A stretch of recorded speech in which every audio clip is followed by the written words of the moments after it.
Okay, sounds good.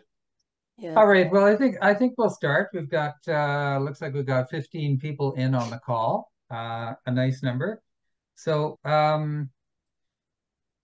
so I guess the starting point is to indicate a welcome to people, and I want to make a special comment about a couple of our international guests who are joining us on this call with Servas Canada members. So we've got Francisco Salomon Luna. He's here from Mexico, and he is the Servas International Peace Secretary. So if you want to give a wave there, Francisco, wonderful to have you here. Thank you very much. We also have Carla Christensen. She is also on the Servas International Executive Committee. She's the Vice President of Servas International, and she's in Portugal. Want to give a wave there, Carla? We also from Germany have Helga Merkelbach. She is a representative to the UN on behalf of Servas International, and in particular to the UN office in Geneva. And we also have Angelika Hoffman. Angelika is in Vienna, and she is the main rep for Servas International to the UN in Vienna. We also have a few other people from other countries, and it's lovely to see people from Servas, Italy, so a special welcome to you as well. So the starting point for today is to briefly indicate that the United Nations as a global entity has 193 countries.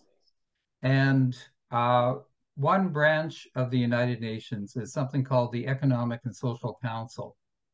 And it's really important for Servas members to recognize the Economic and Social Council as an important group because it's through the council that we have this connection to the UN.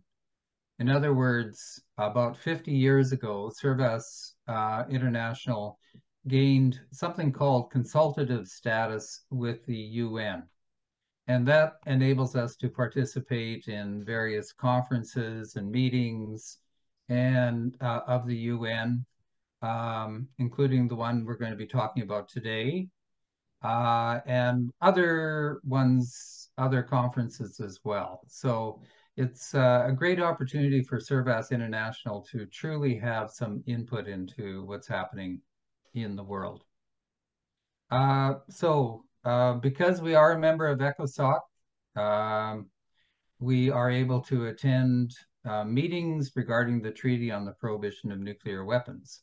And in that regard, Julie Cormack, who's in on this call, and I attended a one-week meeting in New York. It was called the second meeting of the states parties to the Treaty on the Prohibition of Nuclear Weapons. And we're going to be talking about that, a bit about what that all means in a couple of minutes. But just a bit of history for you in terms of nuclear weapons. You'll be quite familiar with the one use of nuclear weapons in a wartime situation. And that was in 1945 in Japan. The United States dropped 2 bombs, and the world's never been quite the same ever since. Another key moment of nuclear weapons was in 1962 and the Cuban Missile Crisis. Some of you may recall that at that time, the Soviet Union positioned nuclear warheads in Cuba aimed at the United States. And the US discovered that, and there was a showdown, basically, as represented by the cartoon figures here on your screen. Fortunately, nuclear war did not happen, but it's generally regarded that that's pretty well as close as we've come to nuclear devastation. And so today, what Julie and I are going to be talking a bit about are these topics. A bit of a history and the timeline of efforts against nuclear weapons. And Julie will be taking the lead on this. She'll be referring to some of the things that are listed under those three bullets. So non-proliferation treaty, Physicians Against Nuclear War or Nuclear Weapons, ICAN, and the Treaty on the Prohibition of Nuclear Weapons, which is the meeting we went to in New York. We'll then be getting into the treaty itself.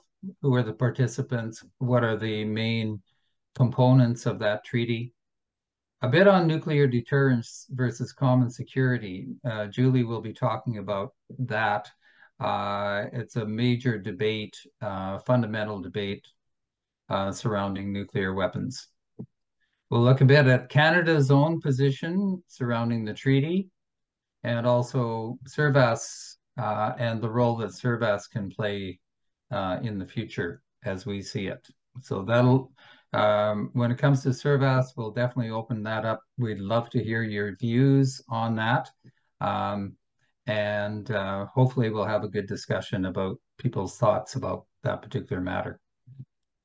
So that's what the plan is. And so I'm going to turn it over to Julie to talk about the history and the timeline of efforts against nuclear weapons. So I'll clear the screen and pass it over to you, Julie. Thanks, Kent. So I've got a bunch of notes, so that's why I'm looking down and not at the computer screen. As Kent said, I'm going to introduce three acronyms.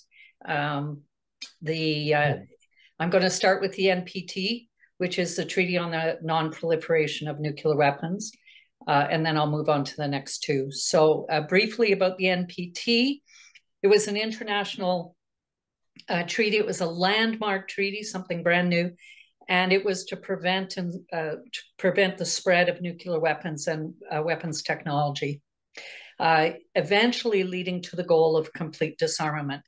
It actually opened for signature in 1968, so it's been around for quite a while, and it entered into force or became signable in 1970. Most UN states signed this treaty, about 193 full member states of the UN joined this treaty or signed on it, including, and this is an important point, including 5 nuclear weapons states. 3 states did not sign, India, Israel, and Pakistan, and they are all nuclear weapon states. And South Sudan, which is the newest country to the UN, also have not signed. The second acronym or abbreviation I'm going to refer to that was on the screen is ICAN. That's the International Campaign to Abolish Nuclear Weapons. And that leads into the third, which is the TPNW. But I'm going to focus briefly on ICAN because it has an interesting timeline and history. ICAN is a coalition of NGOs, non-governmental organizations, that promote the adherence and implementation of the TPNW. ICAN currently has over 650 partner organizations, including Servas International. We signed on as a partner group with ICAN, I think in 2022.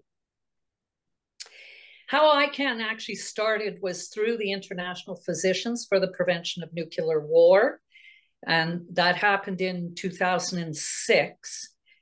This group of physicians who were actually the winners of the 1985 Nobel Peace Prize adopted ICANN as a top priority for their work. The following year, in 2007, ICANN launched internationally in Vienna, and Vienna is the disarmament arm of the UN. There have been a lot of high-profile people who have supported ICANN and its efforts, and the TPNW, including the Dalai Lama, several UN Secretary Generals, including Ban Ki-moon and the current one, Antonio Guterres, and also the World Council of Churches, and also Pope Francis, who has actually spoken at least twice publicly on the issue of nuclear weapons. In 2010, the ICANN campaigners in New York tried to really push a humanitarian perspective on the issue of nuclear weapons. And this is an important date. So 14 years ago, they really promoted the significant issue of catastrophic humanitarian consequences of nuclear weapons. And as Kent and I talk today, you'll see that this idea of humanitarian has continued. The next year, 2011, ICANN established an office in Geneva in Switzerland. And in that same year, and this is the next really important point because it leads to the TPNW, the same year, but later that year, 2011, the International Committee of the Red Cross presented a resolution for all nations to negotiate, quote, a legally binding international agreement to prohibit and completely eliminate nuclear weapons. That became the TPNW. Just a couple of interesting points in 2012 is that ICANN launched a major study called Don't Bank on the Bomb. And what they did in this study is they detailed global investments and financial institutions that were involved in accepting money from nuclear weapons companies. And just for those of us that are Canadian on the call, Royal Bank was very central to having a lot of money in nuclear weapons and military, particular military work, and they have since reduced their, their commitment. The other thing that happened in 2012 is ICANN campaigners from Hiroshima sent 1,000 hand-folded paper cranes to every president and prime minister in the world, asking for support for a global ban on nuclear weapons.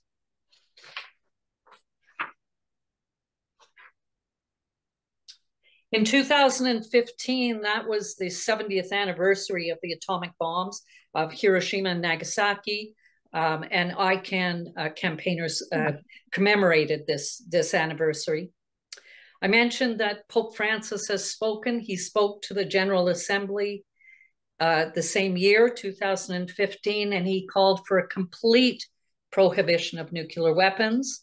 And he said that he condemned the doctrine of deterrence, an issue that I'm going to talk about a bit later, as an affront to the entire framework of the United Nations. The negotiations for the TPNW started in 2017, and it was adopted later that year. And 122 of about 192 member states of the UN voted in favor of the TPNW adoption at the UN. So keep that number in mind, 122. Later that year in September, the treaty opened for signatures and ratification. So each member country discusses it within their governments and then decides whether they're going to sign and ratify the ban on nuclear weapons. So they sign and ratify the treaty. The other important thing that happened in 2017 is ICANN received the Nobel Peace Prize. And they received it in recognition of their work to draw attention to, again, the key phrase is catastrophic human consequences of any use of nuclear weapons, and their groundbreaking efforts to achieve a treaty-based prohibition of such weapons. There's an interesting Canadian component to this, and again, I'll be touching on this a little bit later. There are still a few Japanese survivors of Hiroshima and Nagasaki. And one of them is based in Toronto. Her name is Setsuko Thurlow. She's 92. And she was 13 when Hiroshima was bombed. I'll talk a little bit about her story later. But she accepted the 2017 Nobel Peace Prize for ICAN at the ceremony. Something that you might be interested, again, on the Canadian side of it, but this is also international, is the following year, 2018, ICAN launched a cities appeal. And it's a commitment for cities and towns to show support for the TPNW. There are, I think it's about 15 Canadian cities that have actually signed this commitment. Several in the province of British Columbia, 2 in Nova Scotia, Halifax, not a city, but Cape Breton area, 1 in Quebec, Montreal, 6 in Ontario, including Toronto and Ottawa, a number in BC, Victoria, Vancouver, and others, and then 1 in Manitoba, Winnipeg. In 2021, the TPNW really entered into force. And the new component 3 years ago was that now it is illegal under international law to make nuclear weapons. In June 2022, so just over a year and a half ago, the first meeting of states parties happened in Vienna. That was the first meetings, and they created an action plan. And then the second meeting of states parties for the TPNW happened in New York this past November, and that's what Kent and I attended. That's basically the timeline, Kent.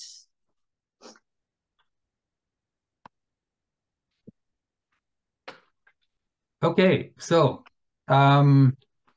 picking up, I think from where Julie left off,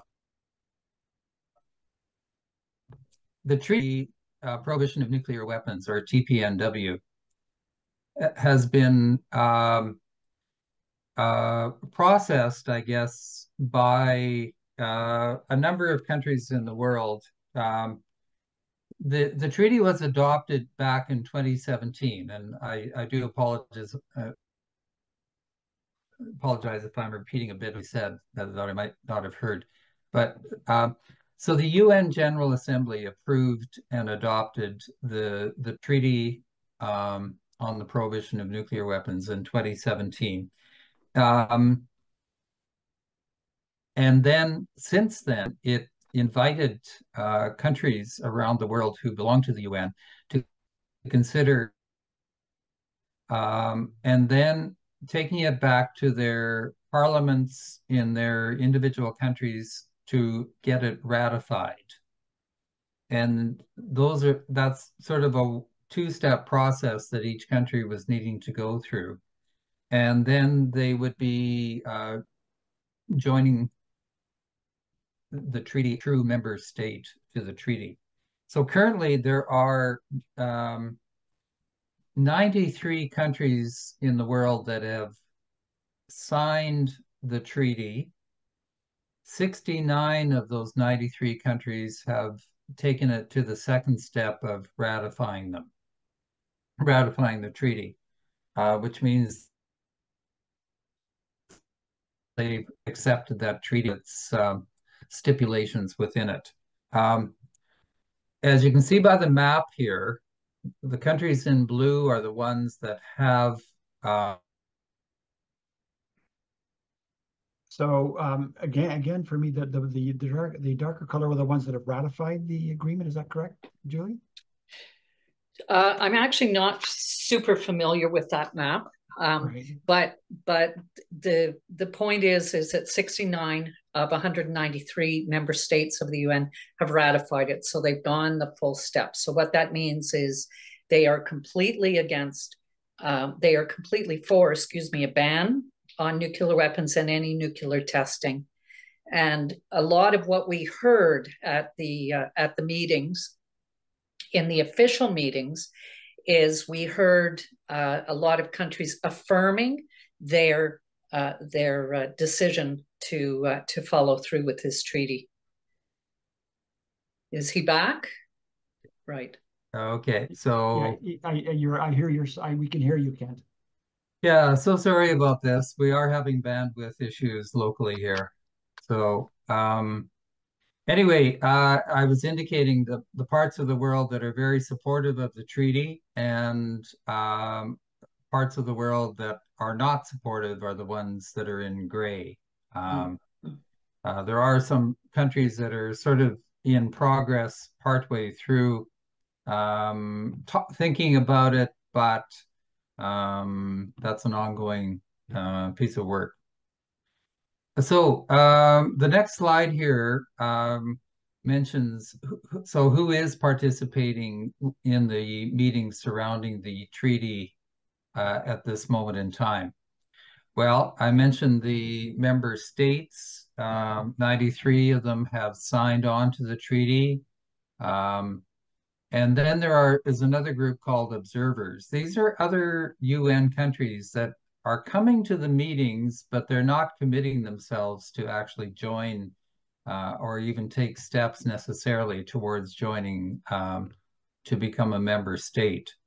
And this includes, interestingly, this includes a few countries in Europe, NATO countries, countries belonging to the North Atlantic Treaty Organization. So we'll come back to that a little bit later. ICANN, that Julie has mentioned, and also the non-governmental organizations, such as Servas. This is where we fit in. And we are a member of ICANN. We became a member about a year and a half ago, so we've got that connection as well. The non-participants, the people who are not coming to the meetings of the treaty, are many other UN countries. And I suppose in a way, not surprisingly, none of the 9 countries that are that have nuclear weapons are part of these meetings. And so the key components of the treaty are these 4 areas. These are 4 of the major parts of the treaty, and so Article 1 of the treaty. It's a very short treaty. On paper, it's only about 5 or 6 pages, so it's quite brief, and it lists Article 1 lists the prohibited activities. So countries must never, under any circumstances, develop nuclear weapons, test nuclear weapons, produce nuclear weapons, acquire nuclear weapons from other sources. They must not stockpile nuclear weapons. They must never transfer nuclear weapons across their territory. They must not use or threaten to use nuclear weapons. They must not host nuclear weapons, and they must not assist with or encourage any of these activities. So it's a very sweeping treaty in terms of prohibitions, with the whole idea of eliminating nuclear weapons from the face of the earth. Article 4 provides for a framework to verify that nuclear weapons are eliminated and stay eliminated. So it's one thing for countries to claim that they're going to be great citizens of the world and reduce and eliminate their weapons, but there has to be assurance among other countries that that indeed is happening. And that's where this comes in. So that's a big part of what this treaty is about. And the verification is would be done by the International Atomic Energy Agency, which is based in Vienna at the UN. Its headquarters at the UN in Vienna. And they would take a lead on that. Article 6, a commitment to assist victims affected by the use and testing of nuclear weapons, and to remedy the environment that's been negatively affected by nuclear radiation. Well, Julie will talk a little bit more when she talks about some of the humanitarian consequences of nuclear weapons, which is a big theme in the discussions nowadays. And Article 12 of the treaty is a commitment to something called universality, encouraging other UN countries to sign, ratify, and adhere to the treaty. This is an ongoing process. More countries need to sign on. Some are seriously considering it, others not so much.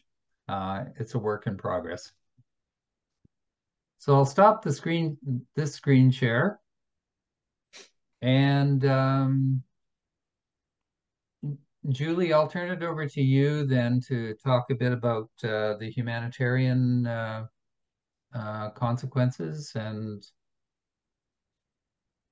okay. Kent, did you want to say something about the actual structure of the meeting, where there were official meetings and then there were conference meetings, just to give people a sense? Okay. Yeah. So the meetings, the main meeting that Julie and I attended over that 5-day period was held in one big conference room. We were able to sit up in the gallery and follow the proceedings right in the room. But there were also a number of other side events, if you will, some organized by ICANN, some others were organized by other non-government organizations who are deeply involved in nuclear disarmament. It was a great way for us to network and get to know sort of who's who and what's what on this whole issue. And we'll talk a little bit more about that a bit later, but that was a very, very valuable component of our time there. So I'll turn it back to you now, Julie, for the humanitarian stuff. So Kent has asked me to speak about that. I did mention Setsuko Thurlow, a Hiroshima survivor. She was 13 when her school was bombed, and she lost all her friends, all her family. She was buried under the rubble and was eventually found. And she's eventually emigrated to Canada and really made it her life's purpose to share her story. She's not the only hibakushu. This is what we call survivors of the atomic bombs in Japan. We had the privilege of hearing an elderly man speak about his experience. This was in the official meetings where we were in the gallery, and all the country representatives were in the council chambers. And so we had the privilege of listening to this man, and his stories were very, very similar to Setsuko. The other two groups or two individuals that we heard on the humanitarian side, was a young woman whose grandmother was around when the British had nuclear tests in Central Australia. And so this was in the indigenous lands of this community.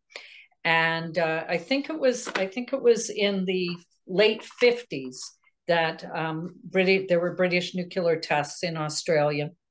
And this young woman spoke about her grandmother and how the land was scarred and scorched and damaged. And she talked about how it had an impact on the water and the life in the area, and how it impacted the local people, including her grandmother. Those two speakers, and the third that I'll mention, very impassioned speaking, very powerful, you know, right to your heart. It was very hard to hear their stories. The fourth speaker was an Indigenous man from the United States who lived in New Mexico. And the US has tested a lot of nuclear weapons in New Mexico, and his family and he were also impacted severely by this testing. I don't know if you can see it. I'm going to hold it up to the camera, but there's an IPNW report, and it talks about all the testing. And if I can show you that, if you can see some of the title page, it talks about the French nuclear tests in Polynesia, in Algeria, the British nuclear tests in the Central Pacific, in Australia, the US nuclear tests in the Marshall Islands. The most famous was the one on the Bikini Atoll. It's often the image that you see if it's not Hiroshima. In Nevada, some in China, some in parts of India and parts of Pakistan. And really, you know, being at the TPNW and not only hearing these stories, but being at a place where the world's decision-making happens was a very, very powerful experience. And you know, I mentioned in the timeline that the humanitarian catastrophic impacts of nuclear testing has really started about 15 years ago. And that was a very key part of these meetings in New York. They really strongly promoted this, the humanitarian issues. One aside that I'll make is that I retired 4 years ago, and during COVID, I became very involved in women's and peace groups because we were isolated, because of COVID.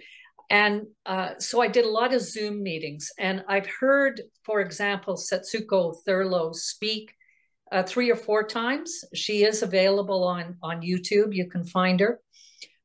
Kent and I are talking about making a report of our New York trip to put into the SI bulletin.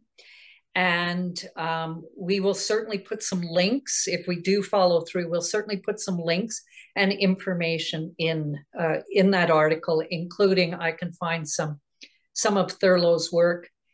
The other side of the humanitarian that I've been involved in is, as part of one of my women's groups, there is a Japanese Canadian named Satoko Noramatsu, and she is a representative of one of the Hiroshima groups, and she travels to Japan quite a lot to partake in the anniversary commemorations of the bombings of Hiroshima, and they are available live streamed on August 6th or 7th, depending on where you are in the world. And they're very powerful to watch. It's very difficult to hear, but it's very important to hear. Getting back briefly to the TPNW, the humanitarian side, there were a lot of Japanese there. Japan has not signed the TPNW. I don't know if they were observer status this year, but there were a lot of Japanese, especially Japanese youth, and especially Japanese peace groups one of the most frequent speakers was the mayor of Hiroshima.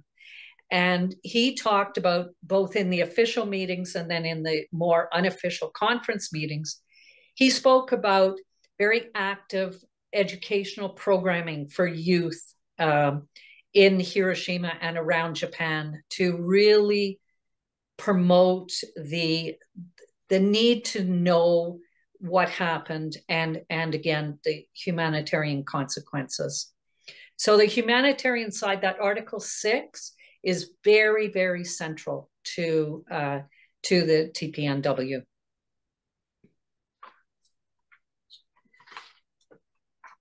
Am I up again? Well, Julie, if you just want to go on to continue talking a bit about nuclear deterrence versus common security and that whole debate. Right. Okay. One thing that I will mention, because I talk about nuclear testing, just to give people a sense, I did some research on the web, and there have been, I think it's close to 2,200 nuclear tests since 1945.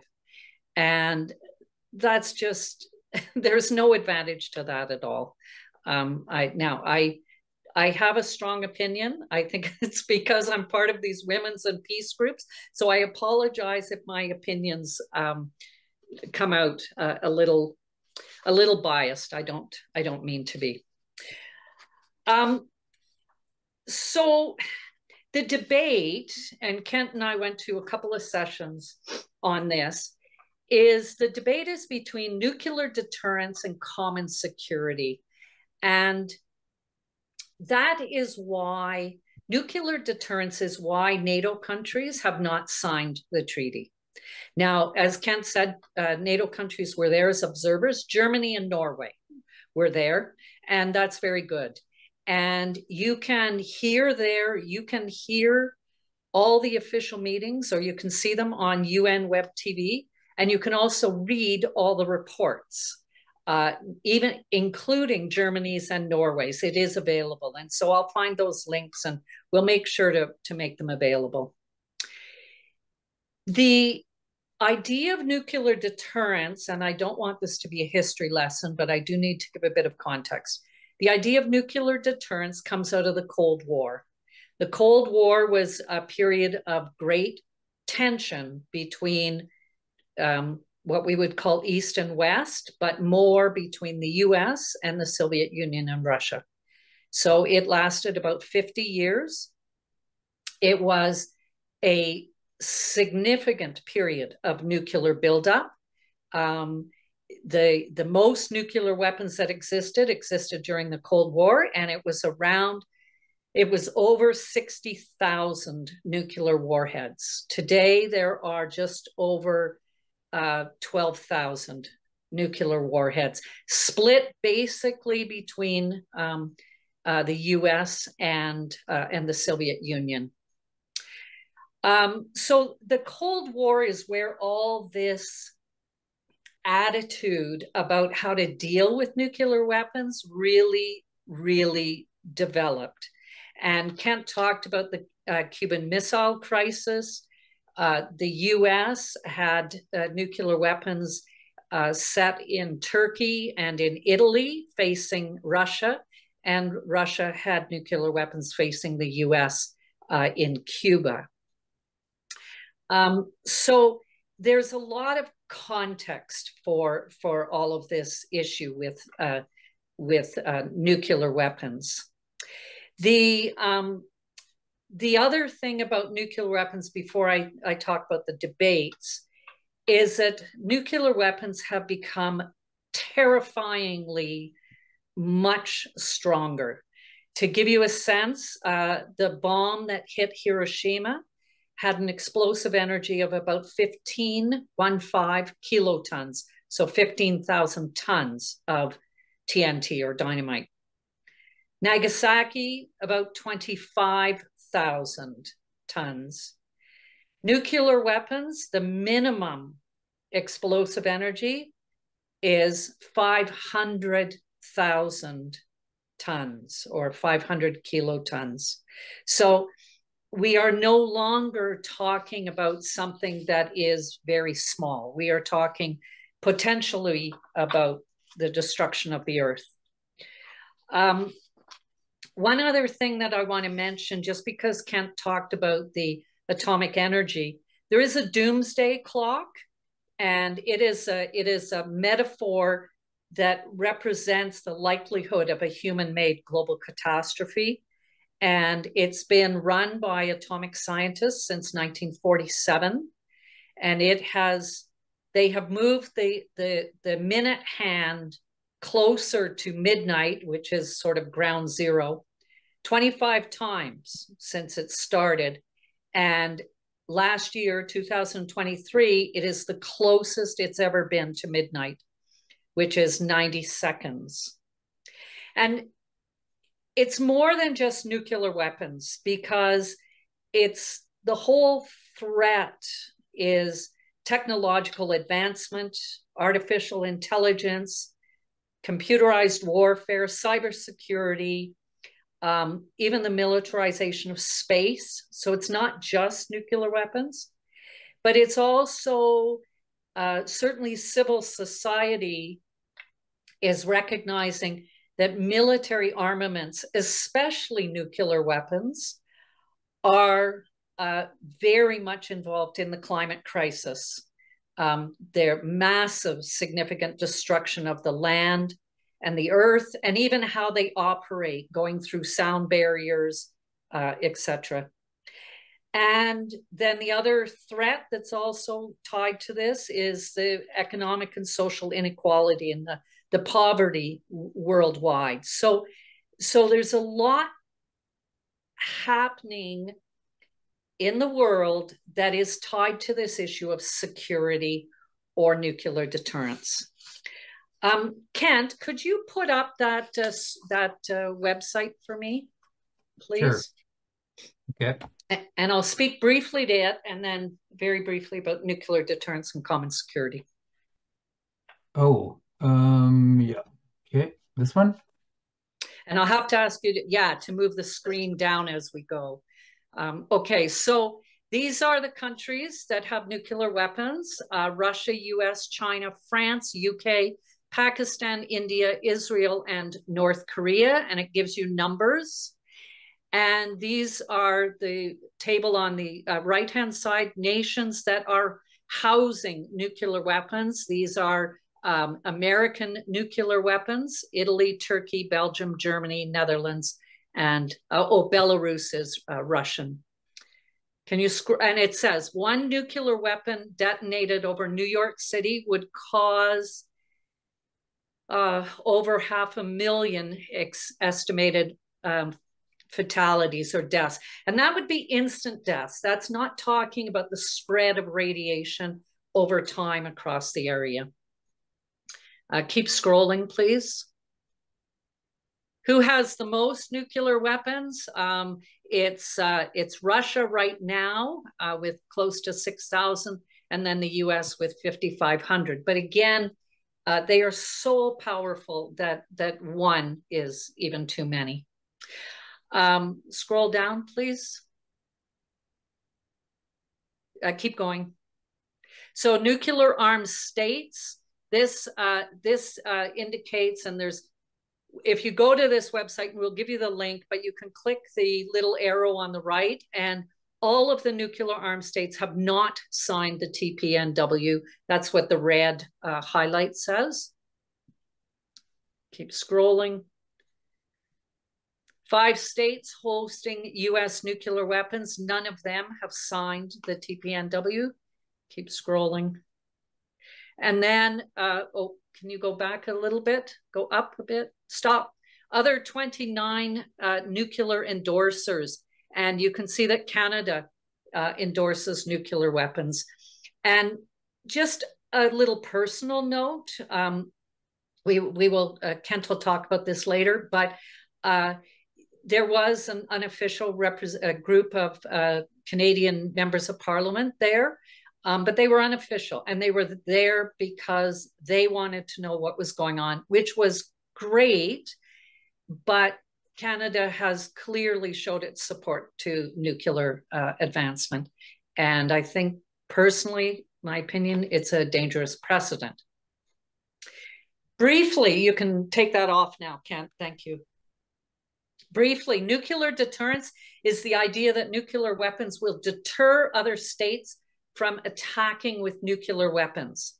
And that happens through the promise of retaliation and something that's called mutually assured destruction, which I think properly is abbreviated as MAD, M-A-D. This idea of nuclear deterrence gained prominence during this Cold War. What is key in this idea of nuclear deterrence is that there's a threat of a nuclear strike. And so thus it forces countries to maintain the status quo, but also to build up your armaments. So we are in an arms race.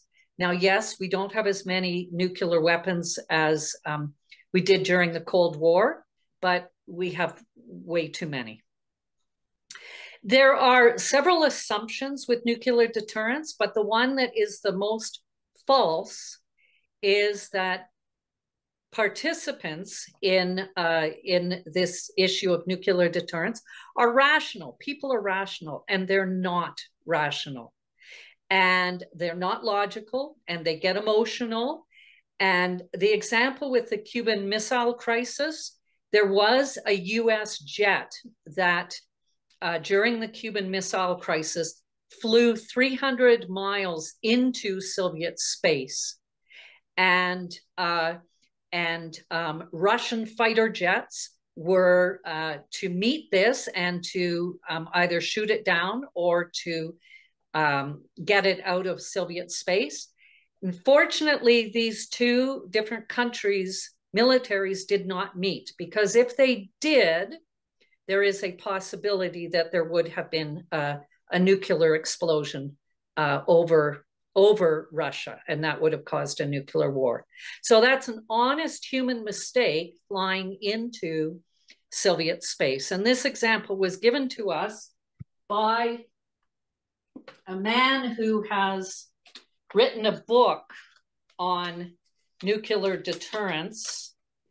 And again, I'll give you this reference. It's called "It's Possible, A Future Without Nuclear Weapons." Ward Hayes Wilson was one of the speakers talking about the fallacy of nuclear deterrence. And his example and many others are in this book. So we're not rational, and we're not robots. And as artificial intelligence gets more and more used in the military, then we really lose control potentially. So nuclear deterrence, there's a fundamental problem with nuclear deterrence. I want to talk a little bit about common security. So common security, and I want to read you a quote, is the idea that international security must rest on a commitment to joint survival rather than the threat of mutual destruction. These are two competing ideas. And nuclear deterrence is the reason why NATO and the European states are not signing the TPNW. Common security is the reason why many member states are signing the TPNW. This idea of common security in 1982 was developed by a commission on disarmament, and it was led by Swedish Prime Minister Olof Palme, and he wrote a report called Common Security, a Program for Disarmament. In this report in 1982, he outlined the horrendous consequences of nuclear conflict and exposed the fallacy that nuclear deterrence provides security. The idea of common security can really be summarized as nations and populations can only feel safe when their counterparts feel safe. And in the introduction to his report, he said, quote, "It will only come about as the expression of the political will of people in many parts of the world." And it's very interesting because political will is really part of all the dialogue that I've been in with civil society. There needs to be the political will of the governments. And the thing that impressed me so much at the TPNW is we're not forcing nuclear states to the table. It's great that these NATO countries were there as observers. We want to hear them. We want to listen to their arguments and their concerns, but we want to have conversation. That is what the TPNW is about, and that's what really fundamentally impressed me about it. That's probably about all I want to say with common security, except one other thing, that the current Secretary General, Antonio Guterres, wrote another report on security in 2018 called "Securing Our Common Future, an Agenda for Disarmament." And he is also very much promoting this. I want to talk about I'll just make reference to two other books. This one first. This is called "Warheads to Windmills." We heard this man speak, Timon Wallace. Now, finally, there's a link between climate crisis and military. And this discussion has been in civil society for a while, but now people are actually talking about it. I have two more to show you. One is this one.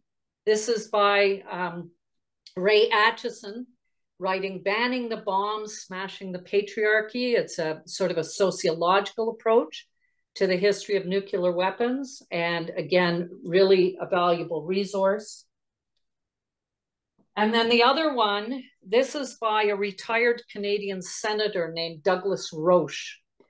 And his book is called "Keep Hope Alive, Essays for a Nuclear-Free World." He's been writing about this for quite a while. He lives in Edmonton. And he has been promoting a nuclear-free world for a long time.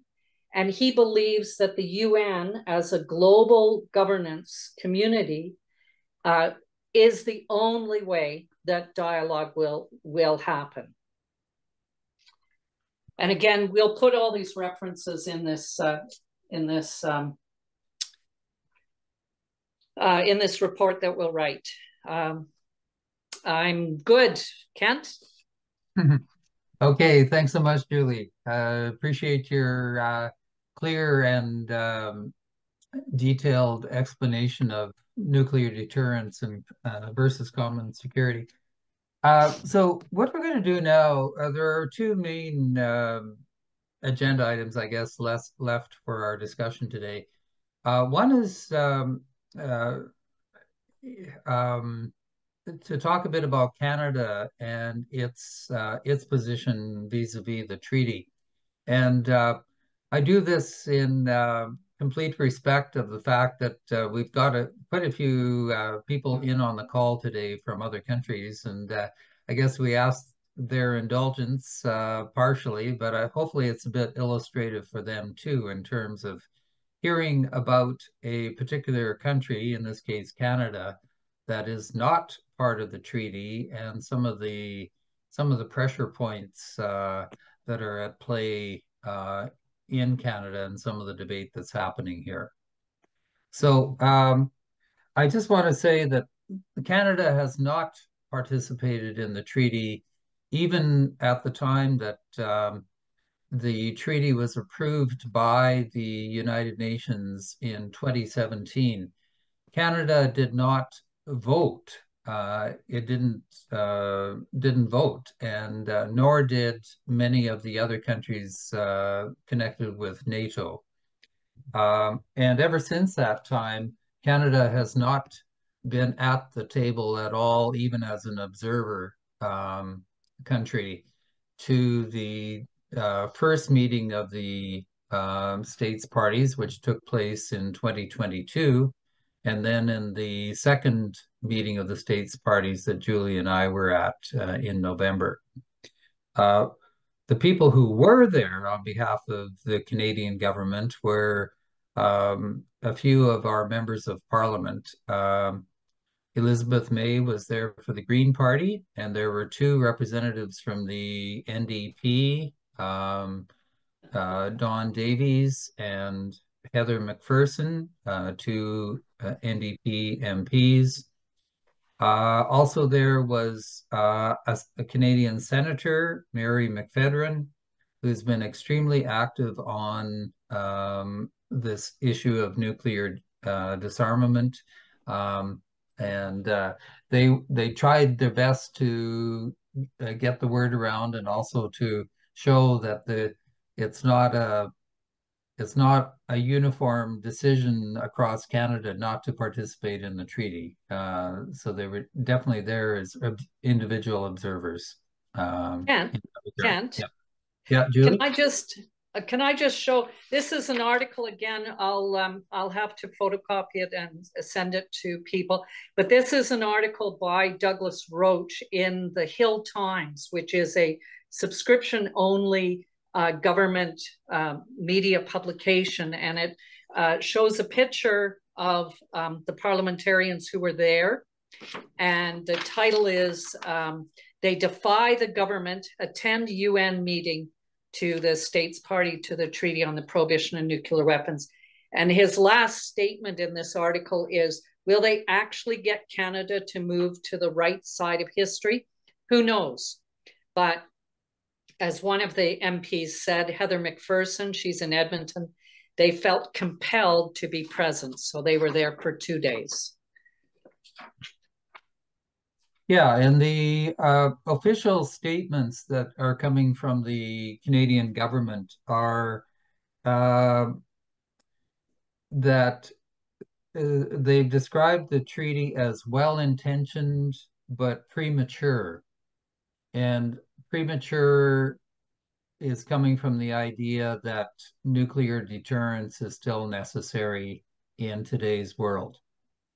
So the official Canadian government position is to adhere to that notion, but certainly there are civil society groups that are pushing fairly hard here in Canada to on the government to get them to be more open to the treaty. So that's what's happening on the Canadian side of things at this point in time.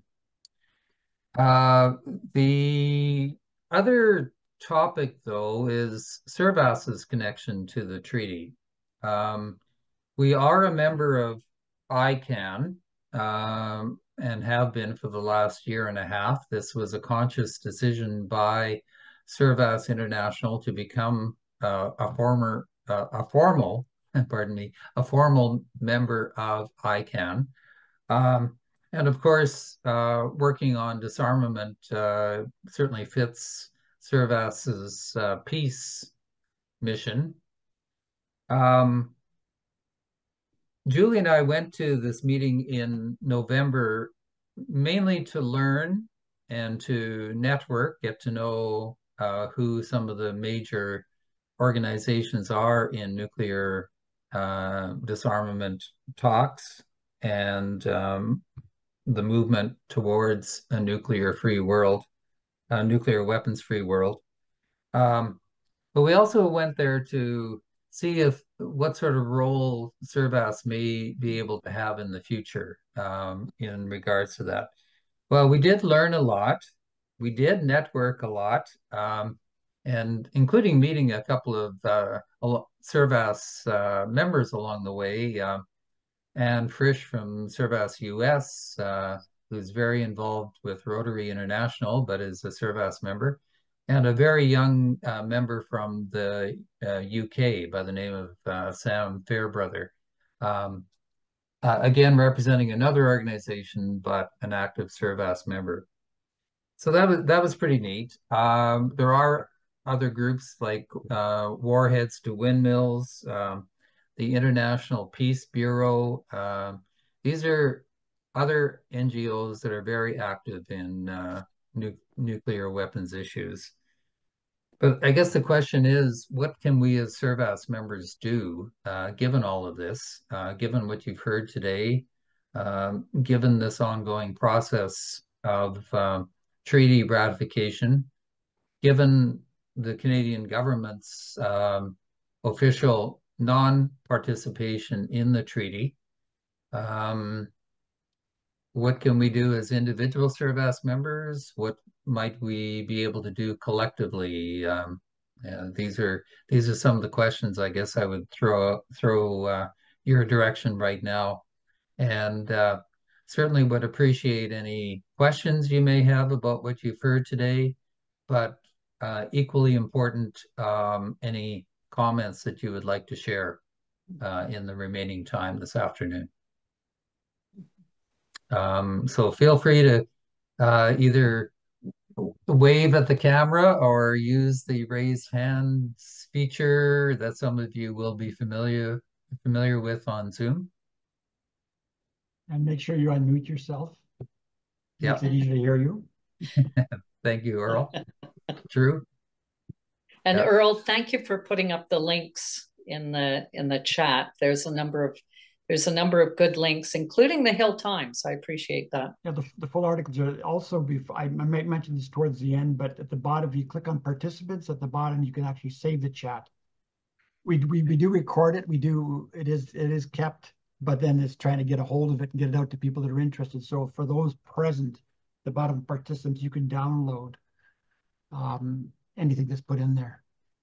And again, we will record it, but again, people don't get around asking for it, and we have no easy mechanism to try to find out who's looking for it. The other thing I'll follow up, Earl, is we have Kent and I did a session on the UN to Servas members in May last year, and there were a number of people who were interested in Servas's involvement in the UN. If there is anybody that would like to be added to that group, then please put your email in the chat, and I'll add you to that group. So it's Servas members who are interested or curious about the UN, our involvement in the UN. And so whenever we have things to share, send it out to the group. So Francisco in Mexico, I see you have your hand up there. Go ahead. Yes. Well, first of all, thank you very much for your time and energy to put together this interesting presentation for all of us. Thank you very much.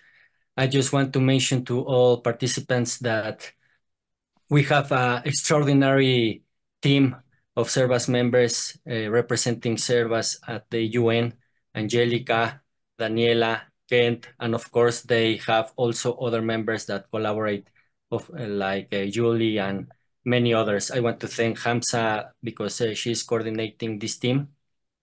One of the main goals from the Peace Secretary is to try to spread more the activities that other Servas members are doing. One of the most important, of course, is this UN work. I can talk by myself. When I start being Servas members, I didn't know we have this representation. And this is something important that we have to spread. I would like to ask all of you that try to participate in the next in-person Servas meeting in your own city or town and talk about this meeting, share what you learn, and also try to participate more in the Servas activities. We have International Servas Peace Secretaries chat where we send a lot of information, but also all these activities that the UN share with us. I would like to also ask you to try to be in contact with the National Peace Secretary of your country and try to help them, because sometimes the time, sometimes the work, the family, etc., take us a lot of time, and all of us are doing this work as volunteers. So sometimes we need some support, some help. Even some people need support in technology, how to make a Zoom meeting, how to send an email, etc. So this is just an invitation to encourage you to try to strengthen Servas with these small actions. Thank you very much again, Julie and Kent, for this amazing work you are doing. I have received so many messages that all of you are inspiring the new generations that will take our roles inside Servas in the future. So thank you very much. Well, thank you, Francisco. And I just want to say before we jump to another question here, Francisco and a woman by the name of Mei Wang with Servas Taiwan are sharing the Servas International Peace Secretary position and are doing an amazing job, a very active job since they became the peace secretaries just over a year ago. So thank you so much for attending this. Much appreciated. So two people have their hands up, but I do see that in the chat, Anna Christina in Italy would like to raise a question or make a comment. Could we start with you, Anna Maria? Or Anna Thank you, Christina, Anna sorry. Cristina. Thank you. It's 1 a.m. here in Italy. Oh my goodness. Yeah, we are 2 hours ahead. So thank you, Julie, Kent, Francisco, and everybody. Very inspiring. And I'm here in behalf of the Italian EXCO. I'm not a member of the Italian EXCO, but I'm well in contact with them. I just wanted to share my experience for those who are here in Europe. In the Vienna site of the United Nations, it is possible to make a visit, and I did it as a tourist a few years ago. And for example, the site of Vienna, you can visit it, and it is the house of the International Atomic Energy Agency called IAEA. It's the world's central intergovernmental forum for scientific and technical cooperation in a nuclear field. And it works for the safe, secure, and peaceful uses of nuclear science and technology. Because one point here in Europe, for example, in Italy, we had a referendum a few years ago. Do we want nuclear power for energy here? Okay, not for arms. We said no, but we have it at our borders. So anyhow, we have to secure that if something happened, like in Fukushima, we are safe. But most interesting in Vienna is the Preparatory Commission for the Comprehensive Nuclear Test Ban Treaty. I remember that when I saw the showcase, that's like an exposition, there was a video with a timeline, like a time lapse of all the bombs, like you mentioned, Julie, in these islands, remote islands, or in exactly, or in Nevada. So connecting with Kent, who said, what can we do as Servas people? I would say to those that come to Europe as tourists or those who live here, in Vienna, it's possible anybody to visit. For example, in the Vienna site of United Nations, there's also the Scientific Committee of the Effects of Atomic Radiation. And it's very interesting because you can see many, many interesting things. And that's it. And for about signing or not signing, it's not important. What is important of the treaty is ratifying it. Do you say that? Yes. Ratifying. Because signing means nothing. But also, I would say that it's better to have a peaceful attitude, like Canada, I believe, and not sign, no matter.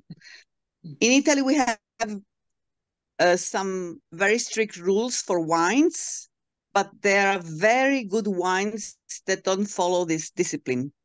You know, like the Sassicaia is #1 wine, but it's out of every like list of things. So in my opinion, seeing from overseas, I see that you are disappointed because Canada is not signing the treaty, but I think Canada is a very safe and peaceful country. Who knows if somebody signs and even ratifies and then explodes the bomb? Who knows? That's all. Sorry, I spoke too much. Thank you. Not at all. Not at all. Yeah. Anna Christina, that was lovely. And I love that you, well, at 1 a.m., I'm so sorry, but I hope you sleep well tonight.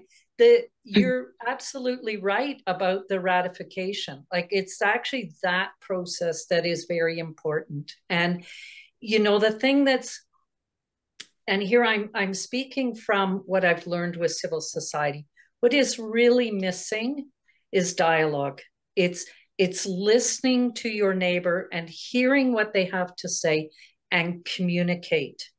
And that's missing. You know, this focus on power and military it's very scary. But again, from the civil society perspective, what I'm learning is that there's a real change geopolitically. You know, there's a lot of power shifting, and who knows what the future will lead to. But it has to start with sharing and a voice.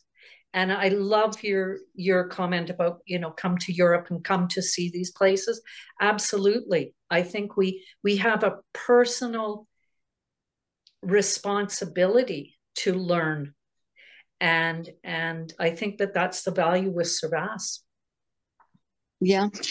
And thank you for this dialogue you are carrying on, Kent and Julie and Angelica, I know, of course, Francisco, and everybody here, because, you know, doing, meeting other NGOs and sharing, that's very important. So thank you for being there. And thank you for sharing some of your sleeping hours with us, Anna Christina. Thank you. Okay, Liz Reed, I see you have your hand up. Oh, you're on mute right now, Liz. Yes, okay. I'm trying to figure out the technology is escapes me. Thank you so much to everyone, and especially to Kent and Julie for all your work and research. I'm thinking about what kind of an action we could do. You have done, both of you, so much, put so much time and energy and reflection into what's going on, what has going on, and what Canada's role is and could be. I wonder if it would be possible to draft, you know, with all kinds of background information available, a page like the kind of thing that the CPAWS, Canadian Western, what does CPAWS stand for? Anyway, you know, the kind of letter that you get from all the different people that you give money to all the time. Right. Where they outline in very precise points what the main things are. If we could ask you to draft such a thing that could go out to all the Canada Servas members, for instance, the fact that a senator and 3 members of parliament were present at this session that you were at, the fact that there are many people, whatever, you know, the kind of thing that I'm trying to say. This would be a tool that Servas members across the country and their friends too would be able to understand and sign on to, and let their members of parliament and their senators know that this is something that we deeply care about. So a suggestion for more work for you. Well, yeah. Thank you, Liz. And I think it's a very strong idea that you're putting forward. People need they need basic information and they need tools in their hands, I think, to make it more easy to share that information with others. Absolutely. Good point. Earl, please. Yeah, I echo what Liz is saying about communication within Canada. Julie's comment about irrationality involved in some of these decisions in terms of having that finger poised over a button. That came to me in a couple of different contexts, and really struck me with when we were in Vietnam, how we had to keep we were there as tourists, but the reality is we were at the time still follow a meditation group to some extent. We were doing a tour and doing some volunteer work in Vietnam, and we had a public Q&A in the little village where we were working on our project. I raised the whole point about how much money we spent just getting there, and how it could be better spent, putting in a water system or something for a village and that sort of thing. But the response from the very, very young, everybody's young to be compared to me now, I think, but she was saying that they live in that country, Vietnam. It was very oppressive, and trying to get things done, you had to grease a lot of palms to get things done. But it was so important that we were there. Yes, we could have sent the money instead of being there and working in the organic gardens we were working on and that sort of thing. But the fact that we were there, it gave them their feelings and felt that the strength they had to raise their voice where they were, because it was encouraging them. So I see that some of these messages in these countries that Servas coming from the grassroots up, I think that is the way to get through this, because these like the old adage about wars are started by a very gray-haired men and fought by young men, and that's what's happening here. Is you've got a few people at the top, and we right now faced with conflict in the world that has centered about it some very potentially authoritarian individuals, that their self-survival is more important. If they're not going to make it through this, nobody is.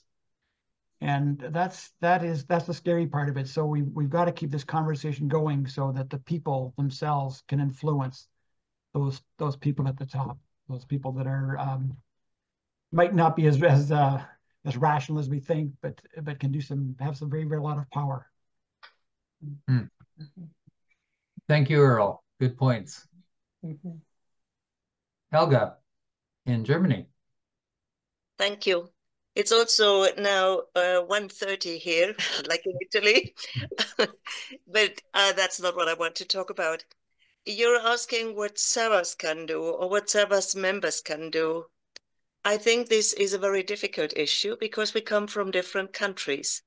And there are countries that have nuclear arms, but are not part of any contract limiting them, such as India, Pakistan, and Israel. There are countries that are said to be on the verge of creating nuclear weapons, such as Iran. We have members in Iran. And we have politicians of these countries that are threatening other countries with applying these nuclear arms. So first of all, it is not easy for all members in Servas to speak out in their countries against their governments. And there are some people in Servas who feel threatened by other forces, let's put it like that, and are in favor of their country having the nuclear arms to defend them. So I think we should not easily say, what can Servas do? And let's have a dialogue. There are powers that are stronger. And it's even not easy to speak inside Servas amongst members about we do not want to have nuclear arms. I have been to several countries. I've been to Hiroshima on Hiroshima Day. And I spoke to a Servas member there. I stayed with Servas members who work with Hibakusha and who work on the lifelong and generations of harm that the nuclear bomb did in 1945. So they know what they are speaking of. But I've also been to a country like Israel, who are happy that they have the bomb against the threats that they feel.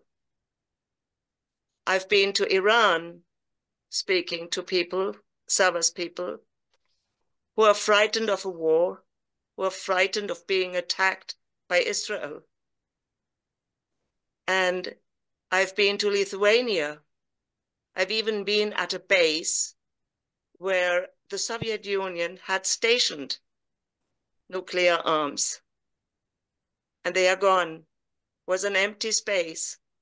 And to imagine to be at such a place from where a war could have been started was horror for me. And I've been to South Africa. South Africa also gave up its nuclear arms, its nuclear bombs. They are no longer there. They are abolished. So it is possible.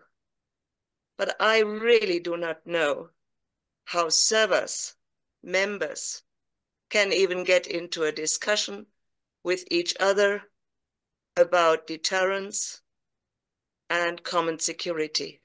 Sorry, I simply do not know.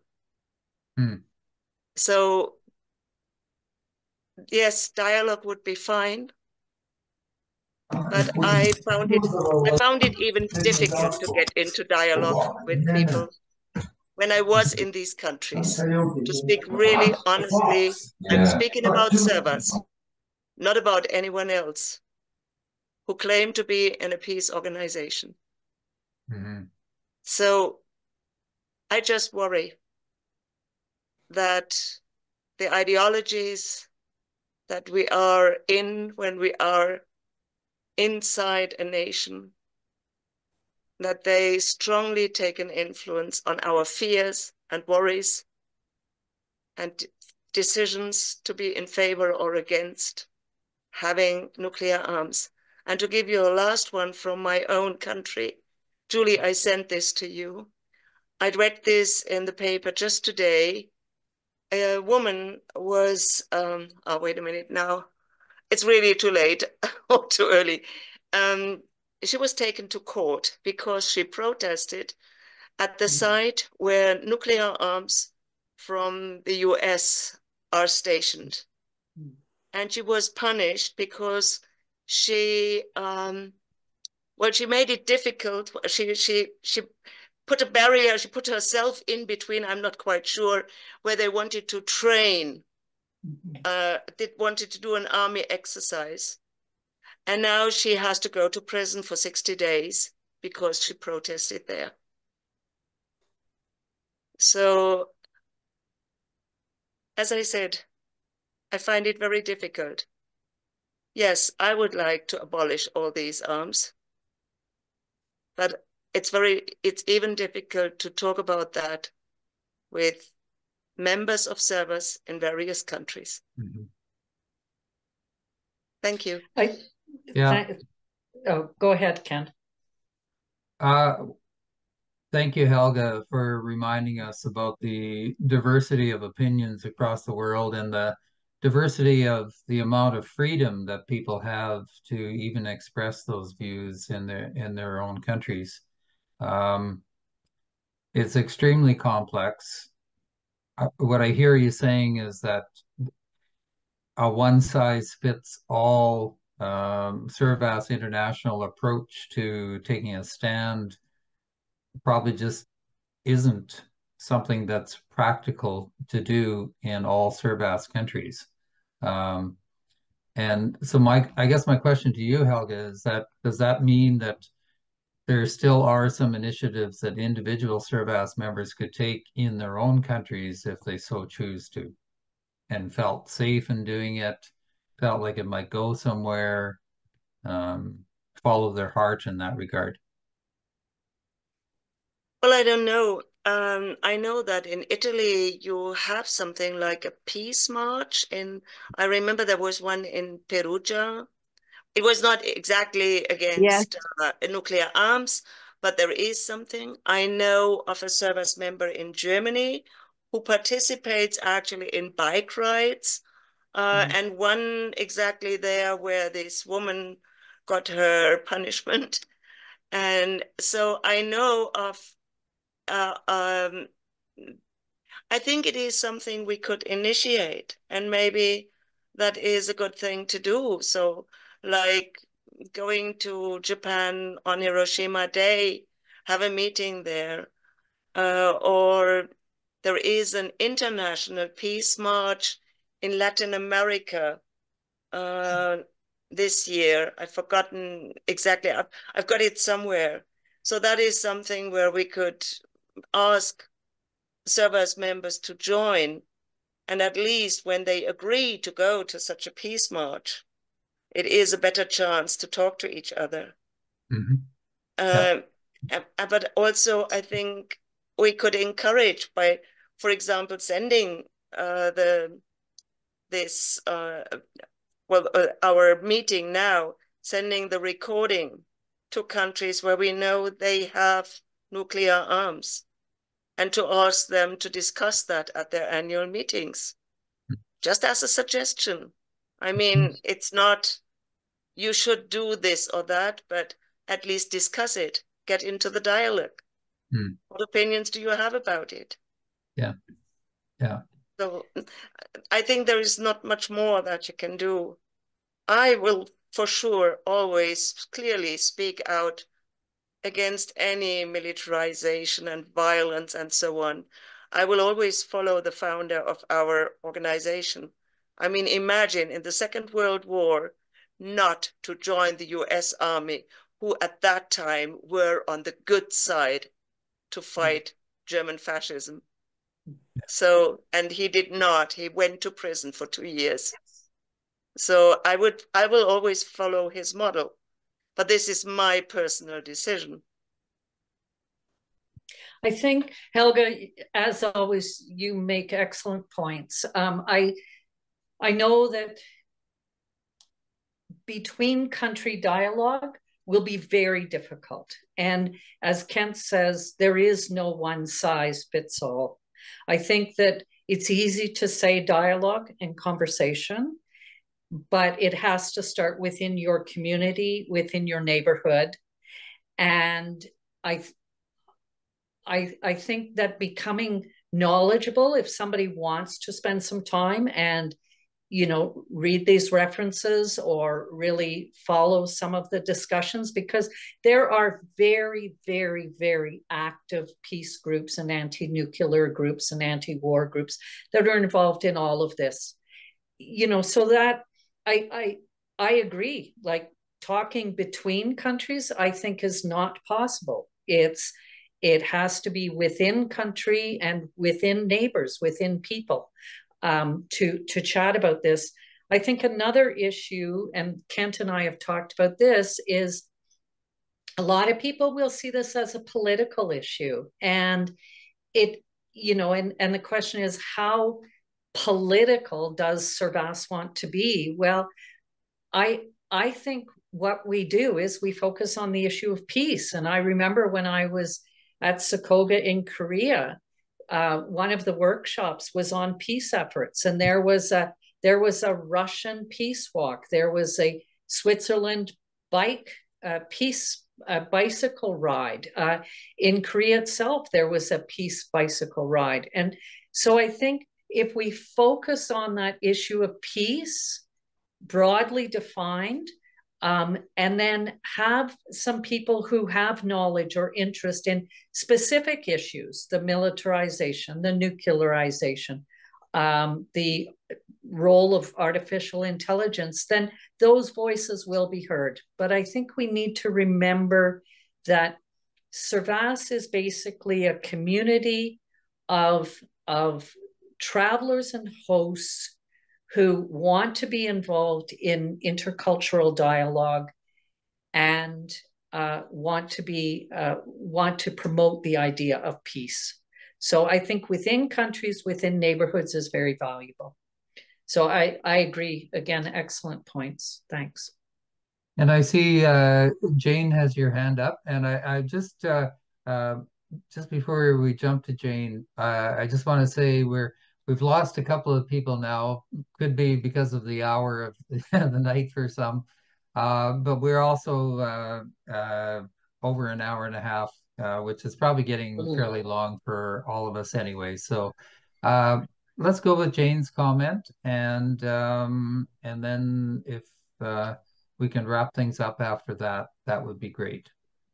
So Jane, go ahead. Okay, thanks, Kent. It'll be short. As I was sitting here listening to everyone, and especially Helga, thank you, Helga, very much. That's a very good reminder of the diversity within countries and what we are even free to talk about or participate in. But what I would just like to say is that I feel very encouraged tonight in that things are moving in a good direction, and for the very merry fact that 21 people gathered tonight at 1 in the morning or 2 in the afternoon. People took time to come, and it's all because we're members of Servas International, and that it was a big step because of the founder's wish that if we get to know each other from around the world, that perhaps we won't aim guns at each other. So I think it's working. We're all becoming friends. I'm really excited to see your names and your faces and where everyone's from. And I'm really glad I took the time to sit here tonight and listen to this information and learn. So thank you to the two organizers, Kent and Julie, and thank you for everyone, and Earl for helping it happen, and for everyone taking the time to come. And I'm very encouraged that the world will move in the right direction if we build this organization and hold on to this beautiful thing we have going here. So thank you very much.